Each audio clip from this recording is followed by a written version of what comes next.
إدام الدجاج البرماوي بالطريقة التقليدية. في البداية ننزل البهارات الصحيحة. الثوم قبل البصل يعطي نكهة جدا جميلة للإدام. أول ما تبدأ تطلع معنا ريحة الثوم ننزل البصل، ننزل البهارات ونوطي النار. الدجاج منزوع الجلد، بسم الله. نقلبه شوية مع البهارات، معجون الطماطم، معجون الفلفل،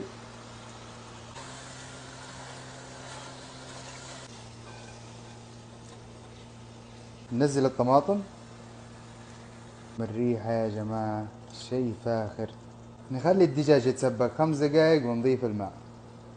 بعد 5 دقايق في الماء فلفل حار اختياري، ونبدأ نملح. نخلي الدجاج يطبخ 20 دقيقة. نضيف البطاطس، شوية كزبرة، نحسب 15 دقيقة. الإدام صار جاهز.